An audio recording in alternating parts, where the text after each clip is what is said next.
Hi friends, BSc nursing applications BSc nursing 2026 and 27 2026-2027ನೇ ಸಾಲಿನಲ್ಲಿ ಯಾರೆಲ್ಲ ವಿದ್ಯಾರ್ಥಿಗಳು ಒಂದು ಅಡ್ಮಿಷನ್ನ ತೊಗೋಬೇಕಂದಿರಿ, BSc ನರ್ಸಿಂಗ್ ಮಾಡಬೇಕಂದಿರಿ ಅಂಥ ವಿದ್ಯಾರ್ಥಿಗಳಿಗೆ ಈ ವಿಡಿಯೋ ತುಂಬಾ ಇಂಪಾರ್ಟೆಂಟ್.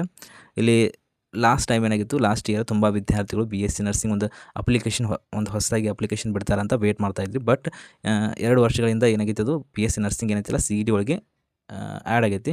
ನೀವು ಏನಾದರೂ BSc ನರ್ಸಿಂಗ್ ಮಾಡಬೇಕಂದಿದ್ರೆ ಅಂಥ ವಿದ್ಯಾರ್ಥಿಗಳು CET ಅಪ್ಲಿಕೇಶನ್ ಕಂಪಲ್ಸರಿ ಹಾಕಲೇಬೇಕು.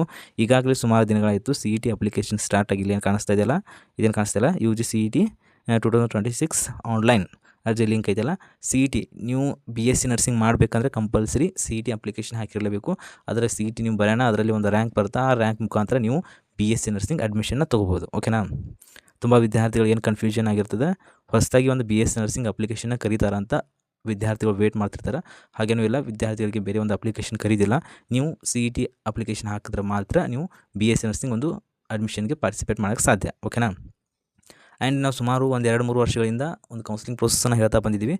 ಬಟ್ ನಮ್ಮ ಒಂದು ಪ್ರೀವಿಯಸ್ ಚಾನಲ್ ಏನೈತಿಲ್ಲ, ಯಾವುದೇ ಕಾರಣಕ್ಕೆ ಅದನ್ನು ತೆಗೆದಿದ್ದಾರೆ. ಈ ಚಾನಲಲ್ಲಿ ಕಂಟಿನ್ಯೂ ಮಾಡ್ತೀನಿ.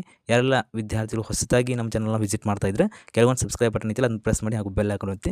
ಈಗಾಗಲೇ ನಮ್ಮ ಒಂದು ಟೆಲಿಗ್ರಾಮ್ ಚಾನಲ್ದಲ್ಲಿ ಸುಮಾರು 3000 ಸ್ಟೂಡೆಂಟ್ಸ್ ಅದಾರ.